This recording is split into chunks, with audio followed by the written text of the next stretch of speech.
Salut, je te souhaite la bienvenue dans cette nouvelle vidéo qui va concerner tout ce qui est sur l'art égyptien. Ici, je vais vulgariser mon semestre d'histoire de l'art. J'ai rien compris, potentiellement toi aussi si t'es ici. Viens, on en parle. Donc voilà, et si tu n'es pas forcément en histoire de l'art, bah c'est à la portée de tout le monde. J'ai rendu le truc le plus compréhensible possible. Donc voilà, bienvenue.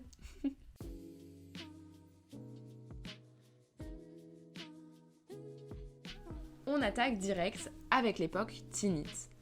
Cette époque, elle est marquée par l'union de tous les pays sous un seul et même roi, le pharaon. Des structures administratives, religieuses et économiques se mettent en place. C'est la naissance de l'architecture monumentale. La stèle du roi serpent en est un très bon exemple. Elle nous permet de constater l'existence des premiers palais, aujourd'hui disparus. Les prémices de l'art égyptien se traduisent par la volonté de représenter ce qui influe sur le peuple. On parle ici bien sûr du Nil, mais aussi des végétaux et des animaux. Effectivement, les animaux font l'objet d'une multitude de représentations.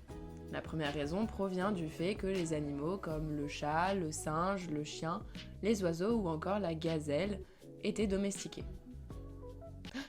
La gazelle. Ils apparaissent donc régulièrement sur les scènes de vie. Ils étaient aussi très souvent divinisés. Les taureaux, par exemple, étaient la représentation du dieu Apis. Les hippies et les babouins, celle du dieu Thoth. Le faucon incarnait la déesse Horus. Le vautour blanc était la représentation de Nekhbet et le serpent celle d'Apopis. À ma connaissance, chaque dieu a son alter animal. Parfois, ça peut même être un mix de différents animaux, comme Anubis qui est un savant mélange de loup, de chien, de renard et de chacal. L'art égyptien est aussi fondamentalement lié au Nil. La légende raconte que ce sont les larmes d'Isis, mère d'Horus, qui sont à l'origine de sa création. Le Nil est aussi associé à la déesse de la fertilité, Osiris, qui aurait été jetée dans le fleuve après avoir été assassinée par Seth. On parle aussi, et surtout, du dieu Hapi, qui personnifie le Nil. Il est représenté parfois en homme et parfois en femme. Effectivement, le Nil est l'essence même de l'agriculture, mais il est aussi la principale voie de communication des Égyptiens. D'ailleurs, on retrouve très souvent la représentation de bateaux dans l'art pré-dynastique. La mort joue, elle aussi, un rôle très important dans l'art égyptien. Abydos est avec le plateau de Saqqara, le lieu où sont conservés les pharaons des premières dynasties. Les sépultures prennent la forme de mastabas, aussi bien pour la royauté que pour les prêtres et les fonctionnaires. Leur aspect extérieur était celui d'un palais ou d'une forteresse, et à l'intérieur, les salles étaient décorées de scènes de la vie quotidienne terrestre.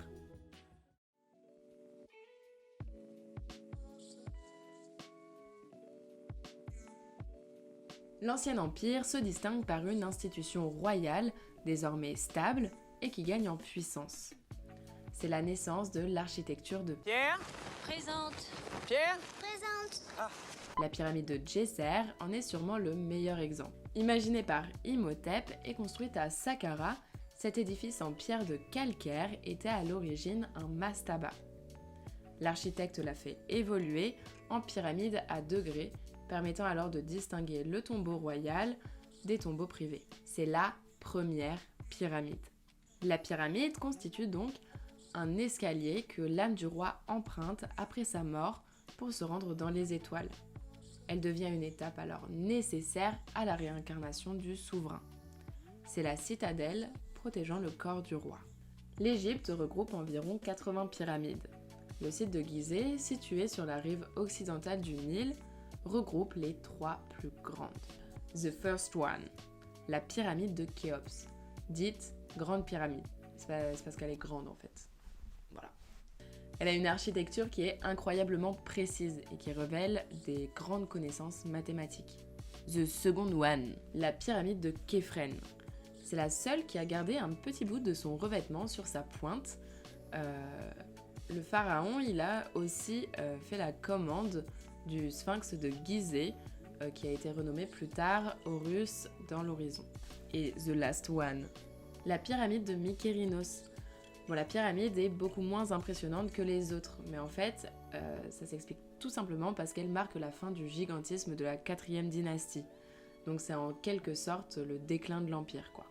Dans la pyramide d'Ounas, qui date de la 5e dynastie, le caveau est décoré pour la première fois.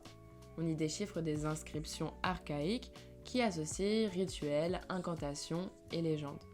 L'Ancien Empire est la période où la représentation de la cosmogonie égyptienne atteint son apogée.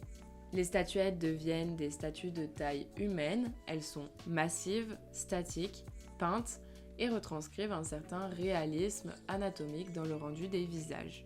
Les statues royales représentent et représenteront dans toute l'Égypte antique le pharaon assis sur son trône ou debout, mais en tout cas à ma connaissance, jamais autrement, bien qu'il puisse être personnifié parfois et donc mis en scène d'autres manières. On voit alors apparaître un nouveau type de sculpture funéraire. Elles s'arrêtent à la base du cou, elles sont détaillées et respectent les proportions naturelles de l'humain.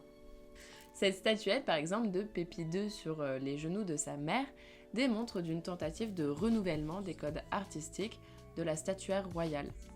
En vain, ça n'a pas marché, gros flop. Désolé, pas cool. Les statues destinées aux particuliers sont habituellement de plus petite taille, comme en témoigne le célèbre et reconnu scribe accroupi. La 5e dynastie opte pour des visages de plus en plus réalistes, un processus qui avait déjà été entamé avec l'incrustation des yeux lors de la 4e dynastie. Le règne d'Ounas impose le second style. Les statues rétrécissent, les têtes grossissent, les corps s'amincissent, les positions varient et les bras se détachent du corps. Concernant les reliefs, 4 techniques se mettent en place. Les reliefs saillants, généralement peints, sont situés à l'intérieur des mastabas.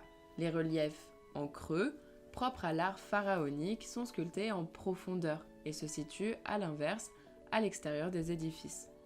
Pour leur part, les reliefs en méplat sont bien plus rares, car ils étaient surtout utilisés par les premières dynasties. Enfin, les reliefs incrustés de pâte de verre polychrome, une technique qui apparaît lors de la 4e dynastie, sont utilisés pour décorer l'intérieur des mastabas.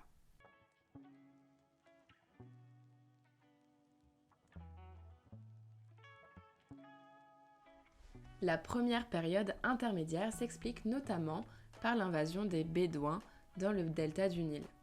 S'en résulte alors un temps de famine et d'anarchie pour l'Égypte. La pratique artistique est donc laissée de côté.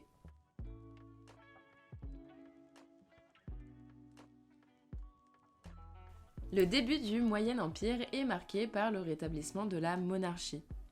La noblesse, meurtrie par les derniers siècles, demande l'accès à l'immortalité. Le territoire s'étend, la religion évolue et met en place le concept de jugement dernier. Le commerce fluctue et l'Égypte connaît un nouvel essor culturel. De grands changements s'opèrent. Tout d'abord, Amenemhat Ier déplace la capitale de Memphis à Luxor. À Der el-Bahari, sur la rive gauche de Thèbes, Montuhotep le Grand fait bâtir sa demeure funéraire qui n'a plus rien à voir avec une pyramide. Il ne le sait pas encore, mais là, il vient de lancer une bête de trend. Mais ça, on y revient tout à l'heure. T'inquiète, juste après. Tu connais, on est ensemble. À cette époque, la sculpture évolue peu. Mais on peut tout de même relever la découverte de la mise à carreau, qui permet aux Égyptiens de mettre en place les proportions. Ce sont aussi les débuts du bronze. On n'en a pas beaucoup retrouvé, mais ceux qui ont été conservés témoignent de la grande maîtrise du travail du métal. Concernant la bijouterie et l'orfèvrerie, les artisans associent technique, sobriété et jeu de couleurs.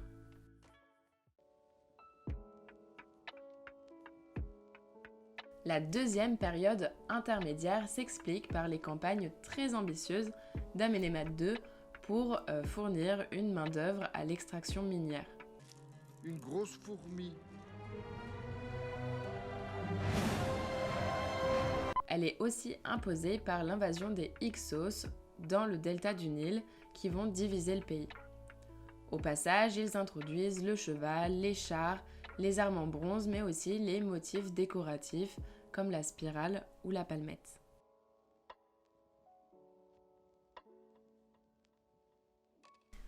En moins 1550, les Hyksos sont repoussés. C'est le début du Nouvel Empire. Une politique de conquête se met en place en Nubie et en Syrie-Palestine qui conduira l'armée égyptienne jusqu'à l'Euphrate. On en a déjà parlé de l'Euphrate, faut juste aller voir la vidéo d'avant, voilà, sur la Mésopotamie. Comme ça tu sais c'est quoi l'Euphrate et tout, t'as vu. Les richesses affluent, qu'elles viennent des butins de guerre ou des impôts. Hatshepsut, fille de Thoutmôsis Ier, prend le pouvoir qui revenait à l'époque à Thoutmôsis III, encore très jeune. Pour régner, elle se vanta fille d'Amon, dieu de Thèbes. Ça fonctionne. Vraiment, c'est ok. Elle fait construire son complexe funéraire à Der el-Bahari, temple qu'elle consacre aussi à Hathor, déesse de l'amour et de la joie. On peut aussi évoquer son temple, le château des millions d'années à l'occident de Thèbes, un édifice dans lequel la reine venait quelques jours par an durant la belle fête de la vallée. Son architecte, Senmut, s'est inspiré du bâtiment dédié à Montuhotep. Pour leur part, les temples s'élevant de la Nubie au delta étaient plutôt destinés à rappeler la cohésion de l'empire égyptien. Der el-Bahari. Ça fait plusieurs fois que je vous en parle et ça y est, c'est le moment de développer le sujet. Parce que c'est notre projet! Cet espace est un complexe funéraire composé de temples et de tombes. Il se trouve en face de Luxor. Là-bas, toute une tripotée de rois sont enterrés et avec eux, on peut aussi retrouver la famille royale, leurs proches, des prêtres et aussi des tombeaux privés. Juste derrière le site de Der el-Bahari, les Égyptiens ont créé un concept, c'est la vallée des rois. On peut aussi l'appeler la nécropole de la Moulaga. C'est vraiment la même chose. En gros, Thoutmôsis Ier, c'est le premier roi à s'y faire inhumer. Après lui, la totalité des rois de la 18e, 19e et 20e dynastie s'y font enterrer. Tous sauf un qui résiste à l'envahisseur. C'est Akhenaton, mais on va y revenir un tout petit peu après. Le lieu a bien sûr, il fallait s'en douter, été trouvé puis pillé. Et au final, sur les 62 hypogées de la vallée des rois, seule une n'a pas été volée. Et devinez laquelle c'est? C'est celle de Toutankhamon. Et tu la connais, parce que tout le monde la connaît, parce qu'on se fait saucer tous par ça, genre t'as déjà entendu parler de Toutankhamon, sinon abusé quoi, genre. Non mais en fait, elle a été découverte par Howard Carter en 1922.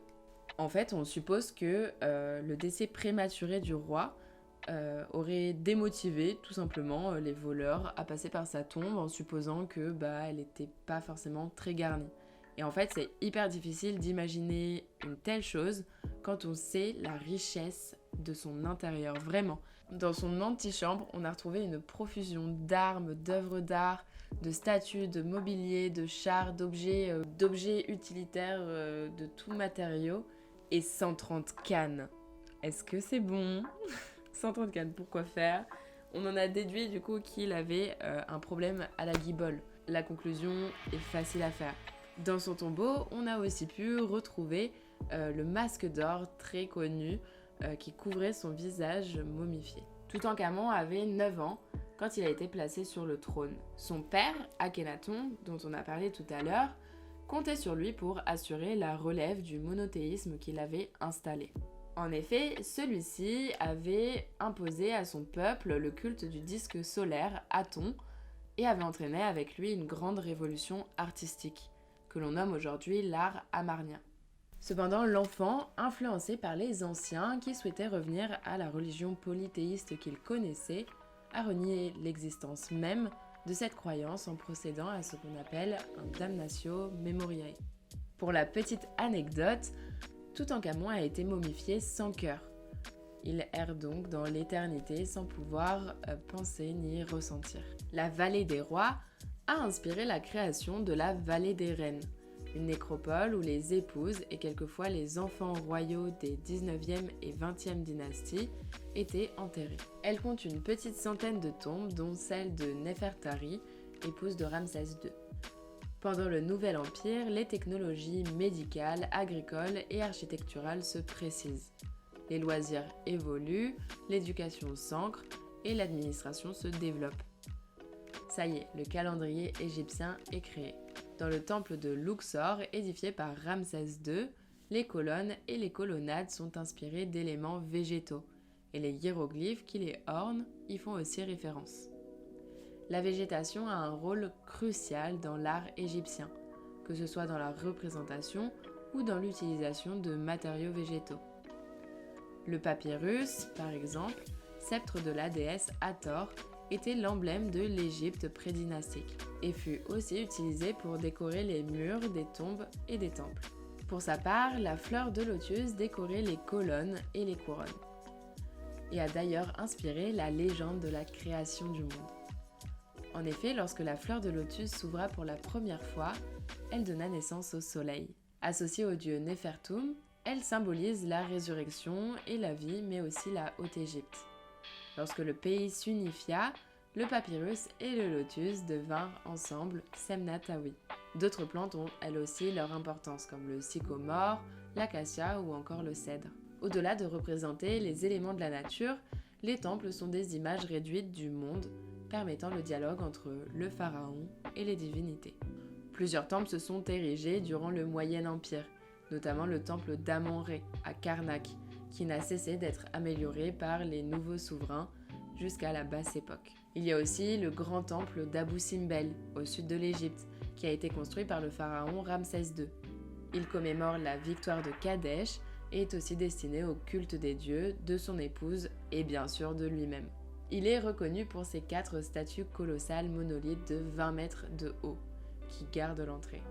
C'est grand, c'est gros, c'est mouse, quoi, comme on dit chez les Jets. La 3e époque intermédiaire est marquée par une profonde mutation sociale et culturelle. Des pharaons égyptiens, nubiens, mais aussi libyens règnent et en fait le pouvoir semble s'affaiblir quelque peu. C'est ici que nous arrêterons ce récit. Je sais que t'étais à fond dedans, que tu voulais en savoir plus et tout, que t'étais pas du tout saoulé par tout ce que j'ai dit, machin, non. Non, mais en fait, notre programme, il s'arrête ici. Donc, pour cette fois-ci, je vois pas trop l'utilité d'aller plus loin. En revanche, sur cette chaîne, on va décortiquer l'histoire de l'art de sa racine jusqu'à aujourd'hui. Donc forcément, à un moment, on passera par l'art égyptien. Parce qu'en fait, je compte prendre la racine de l'histoire de l'art et aller jusqu'à aujourd'hui. C'est une quantité énorme. N'hésite pas à t'abonner à la chaîne pour ne rien louper de tout ce que je peux te raconter sur l'histoire de l'art. Pensant que si t'as envie de regarder une autre vidéo, il y en a une qui est déjà disponible, c'est sur la Mésopotamie. Et il y en a une qui arrive très prochainement sur l'art grec. Si t'as kiffé cette vidéo, n'hésite pas à poser ton meilleur pouce bleu, ça permet de récompenser un petit peu toutes les personnes qui ont travaillé sur ce projet. Ça fait du baume au cœur et ça soutient énormément psychologiquement. Donc voilà, abonne-toi, laisse un pouce bleu, un commentaire s'il y a des choses à améliorer, je suis preneuse de toute remarque. Et bien sûr, à me mettre des énormes cœurs parce que moi j'aime trop les cœurs, voilà. À la prochaine, peace!